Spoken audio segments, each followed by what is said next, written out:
lucky. Feel so lucky, feel so lucky. Hi mga Beshi Wap! Welcome back again dito sa aking YouTube channel. Kung bago pa lang kayo dito, my name is Jenko Studio. At syempre kung di pa kayo napag-subscribe, don't forget to subscribe to my channel. At syempre, click mo na notification bell para every nag-upload ako ng mga new video, ma-notify kayong lahat. So, ayun mga Beshi, for today's video, may share ako sa inyo na product. So, pasensya nyo itong background natin kasi hindi pa tapos. Nagkulang to. So, kulang pa tayo, bibili pa tayo ng ganito mga Beshi ko. So, ayan. So, eto na mga Beshi ko, yung product na share ko sa inyo, which is the I.M Worldwide Amazing Pure Organic Barley Powder Drink Mix from Australia. So, eto siya mga Beshi ko. So, ayan.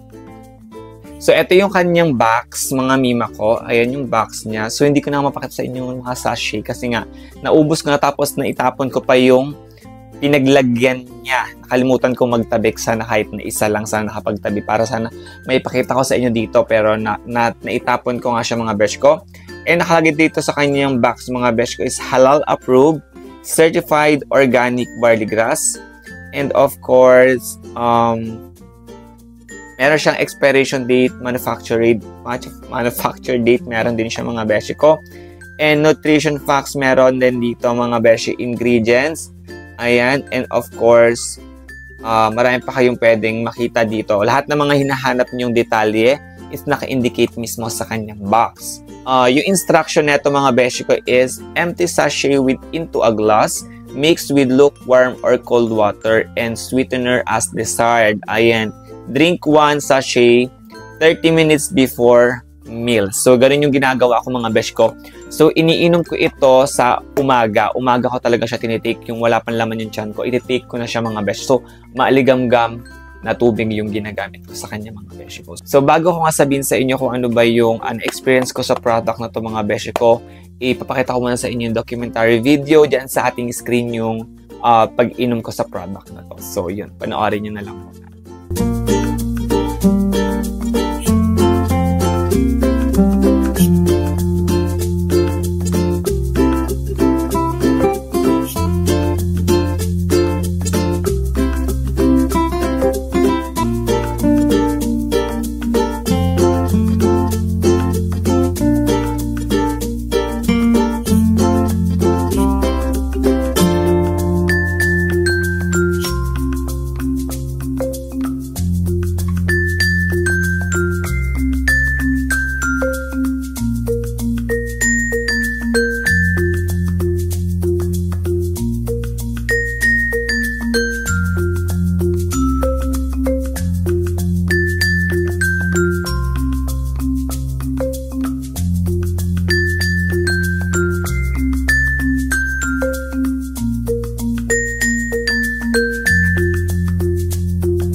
Sa akin na mga Beshi, napanood nyo na nga yung ating documentary video, yung pag-take or yung pag-inom ko sa product na to. Yung ayokong sabihin yung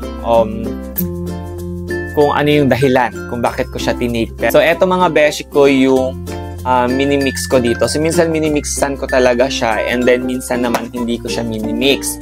So, minsan ito puro lang and then ito minsan minimix ko siya netong mixed berries. So, etong mixed berries naman mga besh ko, sobrang dami netong health benefits. Kaya naman, naisipan ko talagang i-mix to and mas masarap at hindi mo talaga malalasahan yung pinaka barley. So, ang lasa ng barley na to is malalasahan mo talaga na medyo, yun nga, lasang damo siya. Pero, kasi ayoko talagang uminom ng mga lasang damo, pero wala tayong magagawa, lalo pag gusto natin maging healthy, gagawin talaga natin yung mga bagay na hindi natin kayang gawin, no? Para lang sa ating kalusugan, gagawin natin siya. So, ayan. So, ano ba yung effect neto mga besh ko nung naubos ko yung 10 sachet ng product na to? So, by the way, nabili ko ito ng parang 1,000 pesos. Yun yung price talaga niya mga besh ko. And, masabi ko nga sa kanya, yung experience ko sa product na to, yung pang 3 days ko pa lang sa kanya mga beshi ko, is parang ang gaan talaga ng feeling na parang yung kapag yung dudumi ka, feeling mo talaga na talagang ilalabas ni lahat and nililinis talaga niya mga beshi ko yung kaloob-looban ng aking laman. Charis! Ganun katindi mga beshi ko. So, and tinuloy-tuloy ko lang siya hanggang mag 10 days. Yung nararamdaman ko na sa aking katawan, mga beshi ko, promise, nawala talaga yon. And hindi ko na siya pwedeng sabihin kung ano yun mga beshi ko kasi sobrang lang nun, sikretong malupit lang yun mga beshi ko. And ang perfect talaga ng I am Barley. So, itry nyo ito mga beshi ko. Lalo ako sa mga beshi ko, may nararamdaman ako. Hindi ako basta-basta nagtitake ng mga kahit na anong gamot. So, nag-try talaga ako ng mga organic and yeah, na-try ko tong I am Barley. So, nung una nga nagdalawang isip ako bibili ako kasi medyo pricey siya. Pero sabi ko, okay lang pricey basta effective siya. So, hindi siya gamot sa mga anumang sakit. Ang daming kumakalat ngayon ng mga barley powder and meron akong nakita on Facebook na hindi daw effective yung barley na yun. And of course, hindi siya FDA approved. And parang naglabas ng yung di ko maalala kung anong site yung naglabas na wag daw bibilihin yung barley grass na yon kasi delikado, kasi hindi daw siya totaling barley grass kasi di ba oo grass pero hindi mo nga alam kung barley ba talaga yung nabili mong yon, di ba? Kasi nga lasang damo din naman siya, so hindi mo naman alam kung ano ba yung original sa fake na barley grass. So kung bibili kayo mga besh ko, tatak halal and also certified organic. Basta may tatak halal yan mga besh ko, paniguradong original yan at authentic talaga yung mabibili nyo, ha? And of course, syempre sa mga distributor din kayo mismo bibili ng mga product na to. Alam nyo naman ngayon, sa panahon ngayon, ang bilis mapeke ng mga product. Promise, kaya nilang pekean ng mga product na yun. So, ayun lang mga beshi. So, sana nag-enjoy kahit nakatulog itong video ito. Kung nakatulog ito, don't forget to like and share this video. At syempre, mag-comment din kayo kung may mga experience kayo dito sa product na to. Kung ano ba yung nangyari, effective ba sa inyo, or walang effect sa inyo mga beshi ko. So, yun lang. Thank you so much for watching and see you on my next video. Bye!